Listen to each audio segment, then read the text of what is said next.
മുടിയിൽ താരം വീണ്ടും വീണ്ടും വരാറുണ്ടോ? ആന്റി ഡാൻഡ്രഫ് ഷാമ്പൂ ഉപയോഗിക്കുമ്പോൾ കുറയും, കുറച്ച് ആഴ്ചകൾക്ക് ശേഷം വീണ്ടും വരും. പലരും ചോദിക്കാറുണ്ട്, ഡോക്ടർ എന്തുകൊണ്ടാണ് താരൻ വീണ്ടും വീണ്ടും വരുന്നതെന്ന്. പറഞ്ഞുതരാം. ആദ്യം മനസ്സിലാക്കേണ്ടത്, താരൻ എന്നത് തല വൃത്തിയായി കഴുകാത്തതിന്റെ പ്രശ്നമല്ല. പലരിലും ഇത് സെബോറിക് ഡെർമറ്റൈറ്റിസ് എന്ന അവസ്ഥയാണ്. മറ്റു ചിലരിൽ ഇത് മലാസിയസ് എന്ന ഈസ്റ്റിന്റെ അമിതമായിട്ടുള്ള വളർച്ചയാണ്. ഈ ഈസ്റ്റ് എല്ലാവരുടെയും തലയിൽ കാണെങ്കിലും ചിലരുടെ തലയിലെ സ്കാൽപ്പ് ഓയിലായിട്ട് ഇത് അമിതമായിട്ട് റിയാക്ട് ചെയ്യും, അവിടെ ഇൻഫ്ലമേഷൻ ഉണ്ടാക്കുകയും ചെയ്യും.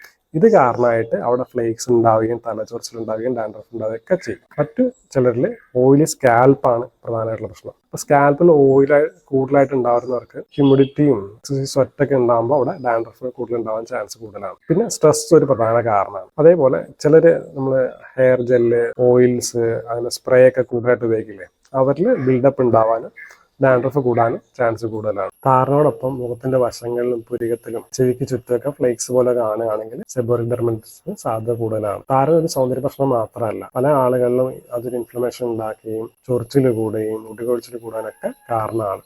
ശരിയായിട്ട് ട്രീറ്റ്മെന്റ് എടുക്കുകയാണെങ്കിൽ താരൻ കുറയുന്നതും ചൊറിച്ചിൽ കുറയാനും അതേപോലെ സ്കാൽപ്പ് ഹെൽത്ത് ഇമ്പ്രൂവ് ചെയ്യുക, വീണ്ടും വീണ്ടും വരുന്ന ഫ്ലെയറപ്സ് കുറയാനൊക്കെ സഹായമാണ്. നിങ്ങളുടെ താരൻ ഏത് സമയത്താണ് കൂടുതലാകുന്നത്? കമന്റിൽ പറയൂ. താരൻ, ഹെയർ ഫോൾ, സ്കാൽപ്പ് ഹെൽത്ത് സംബന്ധമായ അറിവുകൾക്കായിട്ട് അക്കൗണ്ട് ഫോളോ ചെയ്യും.